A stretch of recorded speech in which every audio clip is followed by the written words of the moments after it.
John? Can you bring us up to speed about the member of the Vice President's staff who has now tested positive for coronavirus? This is now the second staffer in the West Wing.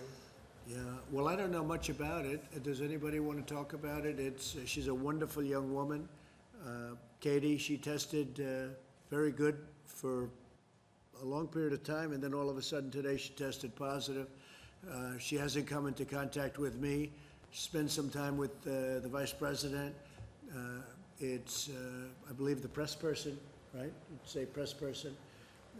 So she tested positive out of the blue. This is why the whole concept of tests aren't necessarily great. The tests are perfect, but something can happen between a test where it's good and then something happens and all of a sudden she was tested very recently and tested negative. And then today, I guess, for some reason, she tested positive.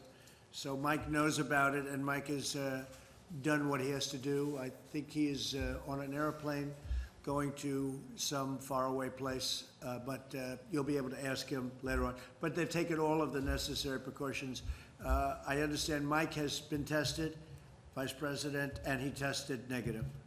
Mr. President, but if this can happen here at the White House, 2 people tested. It can happen anywhere. It can happen. So what? You why see should where the it people happens. Feel confident going back to work then?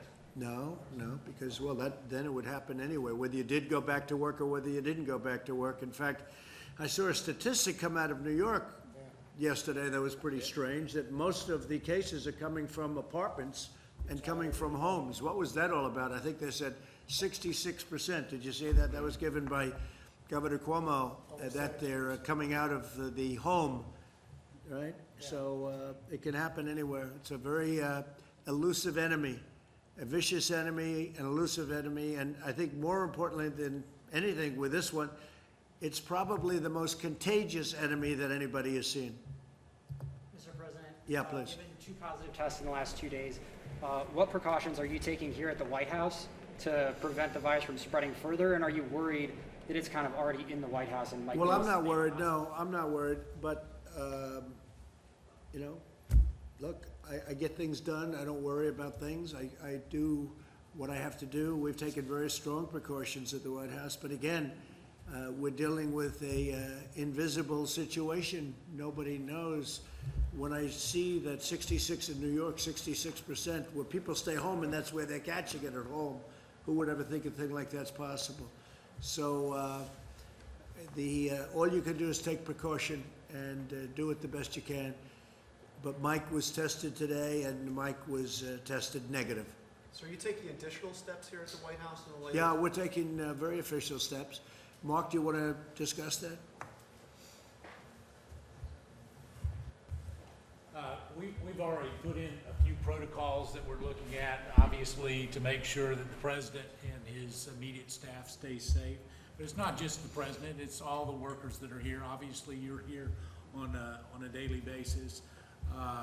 But the protocols that we're putting in place puts a stronger emphasis on making sure that we do the mitigation that we need to do to make sure they're safe.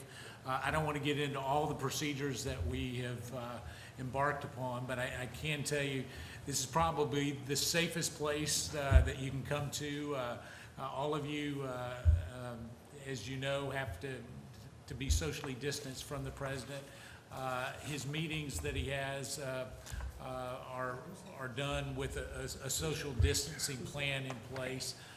Outside of that, we may take some additional precautions as it relates to the Vice President and the President in terms of just making sure that the people that come in contact with both of them are done, that it's done in a way that makes sure that we keep the President safe. Additionally, every member that came here today, they were tested just in case there's a closer contact than we might have. But we put in some additional protocols over the last 48 hours, and we'll continue to monitor. Mr. President, are you satisfied with the measures that have been taken so far? I really am. Look, I understand what we're dealing with. We're dealing with something very serious. And the fact that you have it doesn't mean that it doesn't go away. All right? You can have it and get through it very easily. Some people have a harder time. Most people get through it. Some people are devastated by it.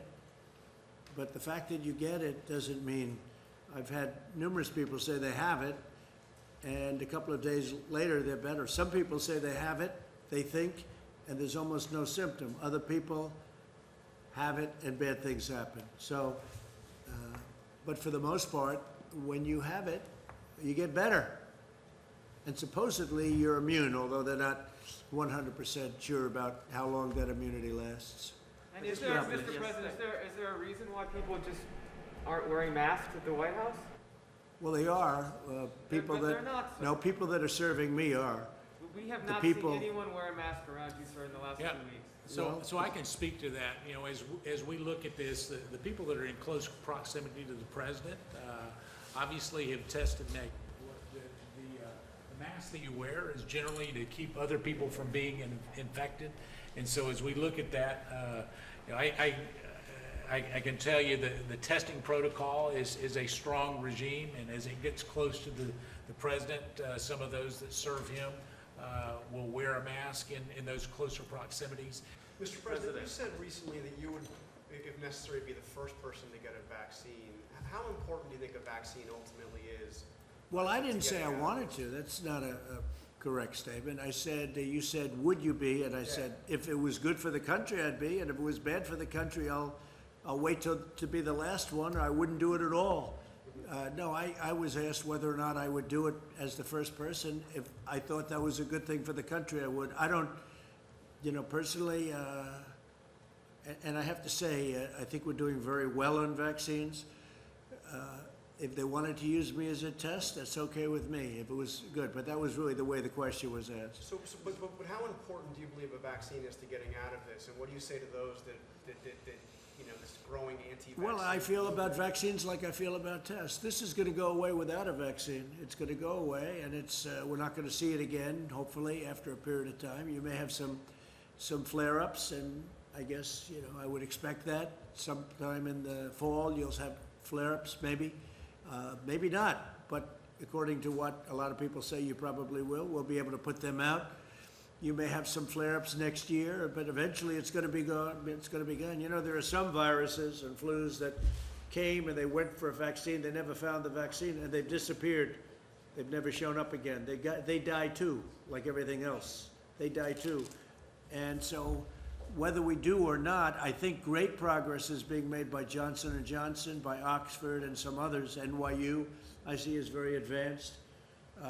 But if you don't get it, this is going to go away at some point. Mr. President, President, what evidence have you seen that this is going to go away without a vaccine? I just rely on what doctors say. They say it's going to go. That doesn't mean this year. It doesn't mean it's going to be gone, frankly, by the fall or after the fall. But eventually it's going to go away. The question is, will we need a vaccine? At some point, it will probably go away by itself. If we had a vaccine, that would be very helpful. Be very happy to have a vaccine. How often do you meet with Dr. Birx, Dr. Fauci, and the medical experts, or have you essentially just moved yourself on to the economic aspect? No, I listen to them. I have a lot of respect for them. Dr. Birx, Dr. Fauci, and we have some other people that are very good. No, I listen to them very, very intently. But how often do you meet with them? Well, talk up, you have a mask on your face. How often do you meet with the medical staff and the medical experts? A lot. A lot. the unemployment. Do you find the CDC protocols to be an impediment to opening up the country? Which protocols? The recommended guidelines that have been No, because I'm relying on the governors, and the governors are the ones that are doing that. And if I see something wrong, I'll clamp down on it very hard and very strongly. But I'm relying on 50 very talented governors. I don't think they are all talented, but many of them are very talented. Why are you not releasing those guidelines?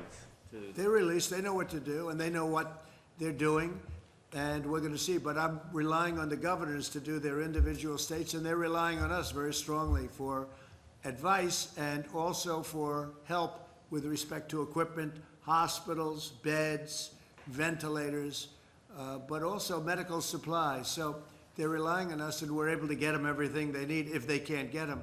Ideally, they can get it, but much of the things that we're getting and we've gotten for them, we're able to stockpile in their states. So we're sending it around, we're sending more than they need. So if this should happen again, they're going to be ready this time. And what happens, though, if the infections go spike once the government... You have to put out the fires.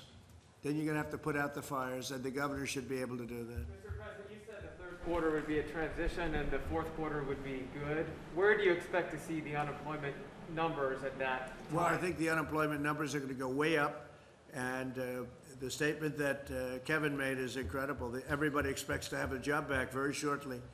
That's not a normal situation. You go into a bad economy, deep recession or worse, nobody expects to have a job ever again. Everybody expects, I saw that chart, almost everybody expects that they'll be working again. This was an artificial turning off of a tremendous economy. We did the right thing because we saved millions of lives, probably millions of lives.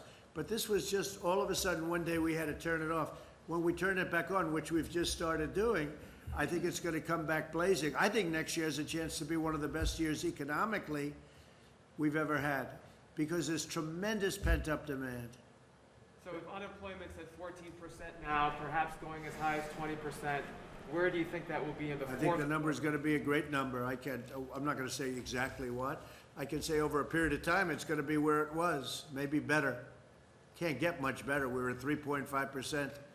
But it will be, I expect it to be where it was. The demand is going to be tremendous, and next year is going to be a tremendous year. Fourth quarter is going to be very good, maybe better than that. The transition is going to be very interesting, but you're going to see some very good numbers coming out of the third quarter. It's a transition. I call it the transition to greatness. We're going to have a great year next year. But You'll think see. we can get dug out by the third or fourth quarter of this year economically? Well, the third quarter, we're moving in that direction. Right, I would say it's starting right about now. We're going to start moving in that direction. But the third quarter will be, I think it's going to be very good. It's going to be a very good indicator, but it's going to be very good. But it is a transition quarter. The fourth quarter is going to be good. It could be maybe more than good, Kevin. And next year is going to be, I think it's going to be a really powerful year. Mr. President, you were with 7 American heroes earlier today, these World War II veterans. I was. All in their 90s. Did you consider wearing a mask when you were with them, given their... No, because I was very far away. I appreciate the question. I was very far away from them, as you know.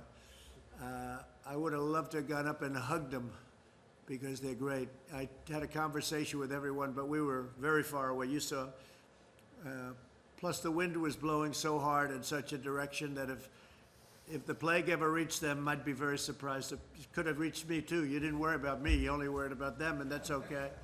Because I think they're so pure, it will never happen, all right? They've lived a great life. But, no, the wind was howling. And I didn't see anybody with masks. I don't know, maybe there were. But they were great. I had conversations with them, but I was standing, as you noticed. Would you say I was quite far away? No, thank you, John. Mr. President. Appreciate that.